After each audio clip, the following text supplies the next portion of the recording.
It is 2:47 in the morning, the room is dark, the house is quiet, and for the third time tonight, your eyes open before your alarm does. Not because of a noise, not because of a dream.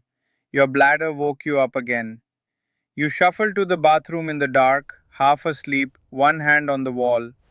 You go back to bed, you stare at the ceiling, and just when sleep finally finds you again, maybe 2 hours later, it happens again.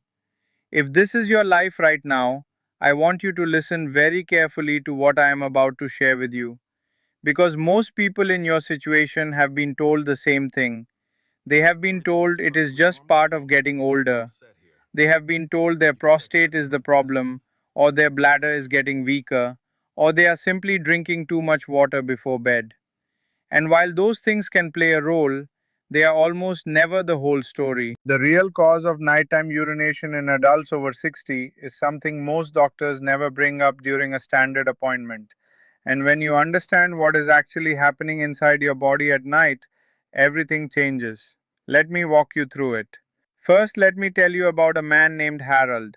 He was 67 years old, retired, and healthy by every standard he knew. He exercised twice a week, he ate reasonably well, he had a good blood pressure reading at his last checkup. But for 2 years, Harold had been waking up 3 times every single night to urinate. He was exhausted during the day, his concentration was slipping, his wife noticed he was becoming more irritable. He had stopped enjoying his morning walks because he was simply too tired to take them. He mentioned it to his doctor. His doctor checked his prostate. Everything looked fine.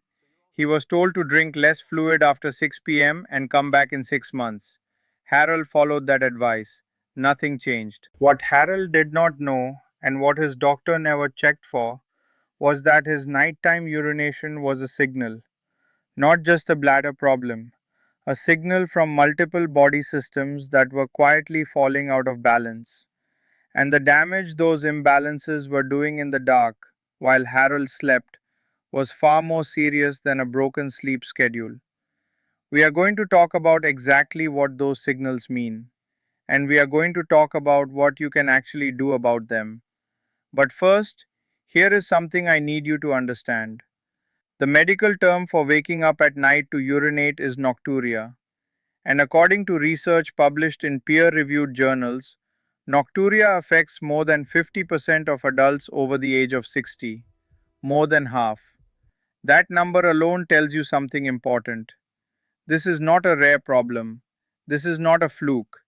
And it is absolutely not something you should simply accept as a permanent feature of your life.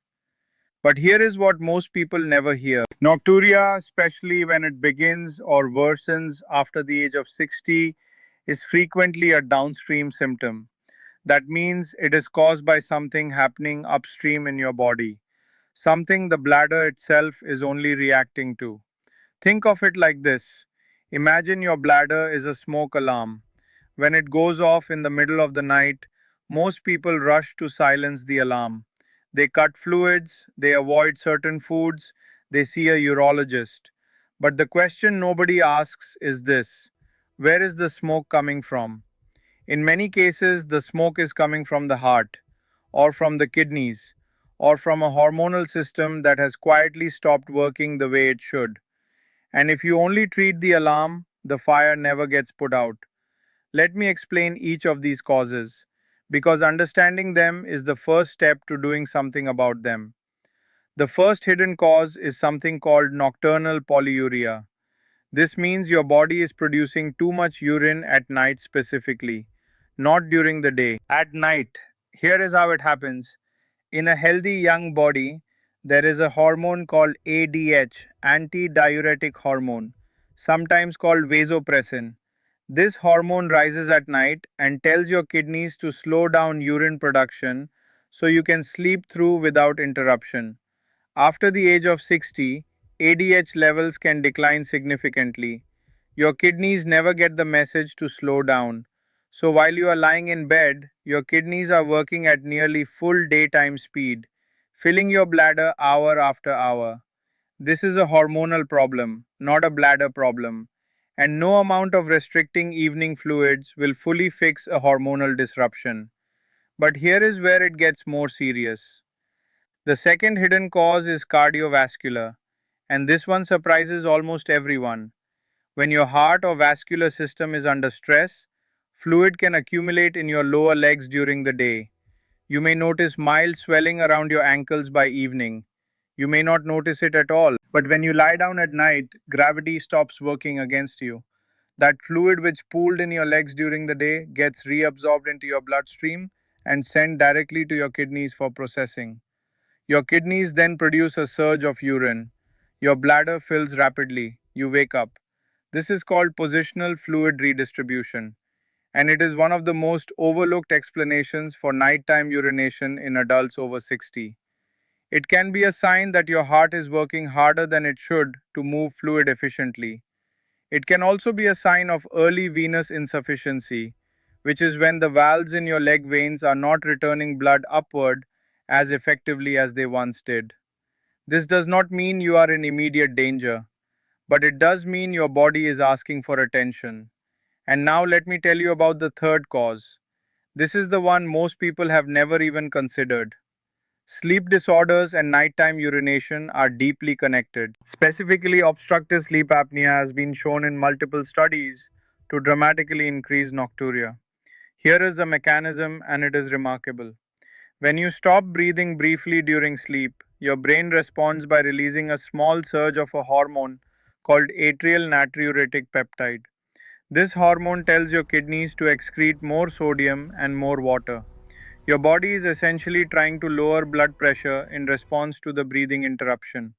The result is more urine, more waking, more disrupted sleep. Many people with moderate to severe sleep apnea wake up to urinate 2, 3, sometimes 4 times per night. They have been treated for bladder problems for years without improvement, because the bladder was never the real problem to begin with.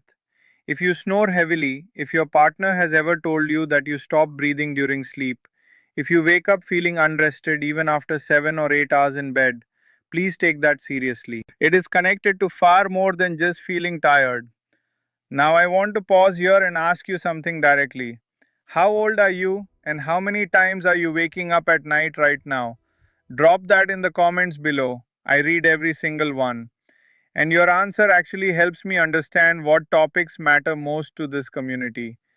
Now, let me bring Harold back into the story, because what happened with Harold is exactly why I want you to hear all of this.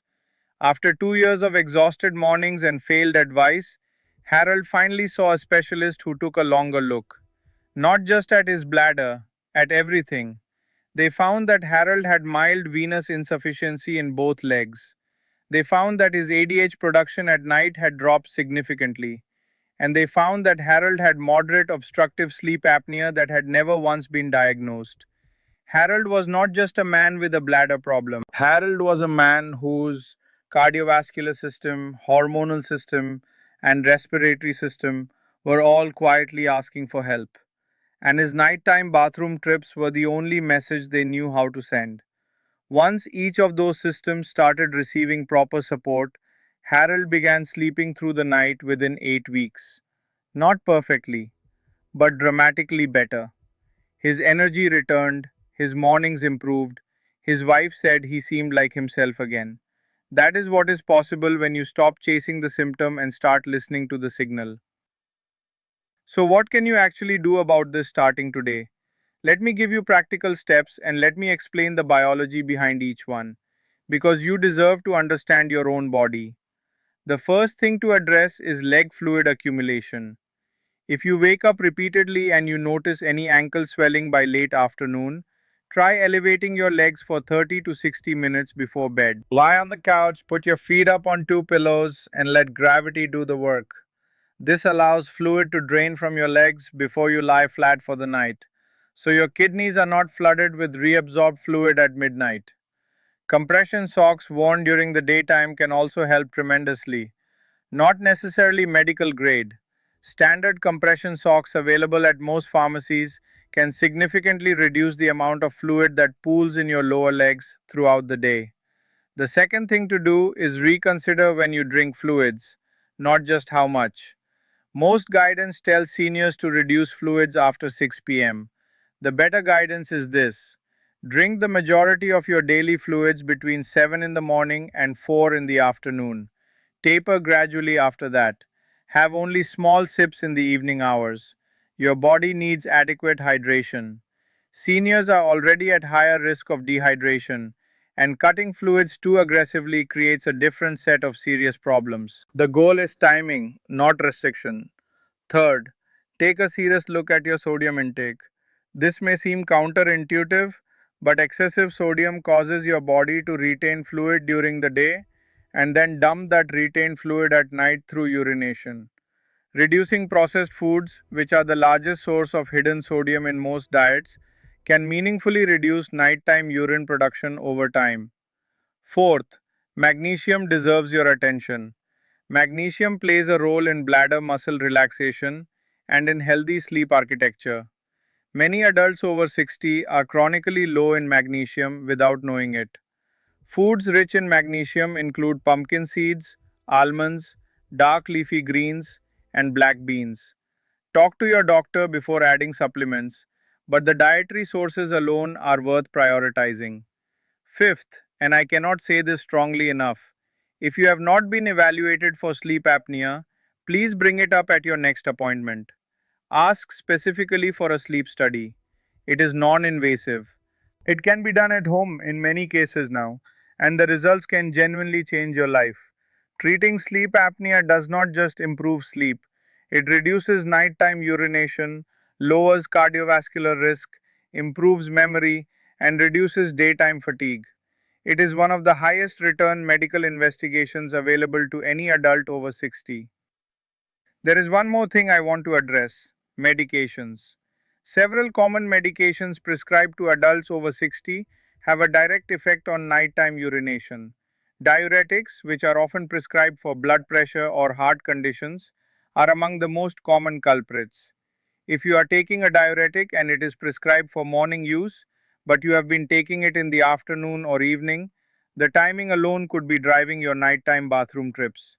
Calcium channel blockers can cause ankle swelling, which feeds directly into the positional fluid redistribution problem we discussed earlier. Certain antidepressants can affect bladder muscle tone. I am not suggesting you change or stop any medication without speaking to your doctor, but I am suggesting you bring this conversation to your doctor specifically. Ask, could any of my current medications be contributing to my nighttime urination? That single question asked directly can open a door that most routine appointments never reach. Here is what I want you to take away from everything we have covered today. Waking up at night to urinate after 60 is common, but common does not mean unavoidable, and it does not mean harmless. Chronic sleep disruption from nocturia has been linked to increased risk of falls, cognitive decline, depression, cardiovascular stress, and reduced immune function. This is not just about inconvenience. This is about the quality and the safety of your life. Your body is not failing you. Your body is communicating with you. Every waking moment at 2 a.m., every groggy morning, every afternoon where the exhaustion sits behind your eyes like a weight, those are messages. And now you have the knowledge to actually listen to them. You know that hormonal changes in ADH production can cause the kidneys to overproduce urine at night. You know that fluid in the legs during the day redistributes when you lie down. You know that sleep apnea triggers a hormonal cascade that sends your kidneys into overdrive. You know that medication timing matters. You know that magnesium, sodium, and hydration timing are all variables you can control. You are not helpless in this. You are informed. And that changes everything. If this video helped you see your situation differently, if it explained something your doctor has never taken the time to explain, please subscribe to this channel right now. We publish new videos every week focused entirely on helping adults over 60 understand what is happening in their bodies and what they can actually do about it. Leave a comment below and tell me how many times you wake up per night and whether you have ever been evaluated for sleep apnea. I genuinely read these comments, and your experiences shape what we cover next. And if you know someone, a spouse, a sibling, a close friend, who is silently exhausted from broken sleep and nightly bathroom trips, share this video with them today. Sometimes the most powerful thing we can do for someone we love is hand them information they did not know they needed. You deserve restful nights. You deserve mornings where you wake up feeling like yourself. And you deserve a body that is understood, not just managed. Thank you for watching. I will see you in the next one. And also watch my next video which help you to live better after 60.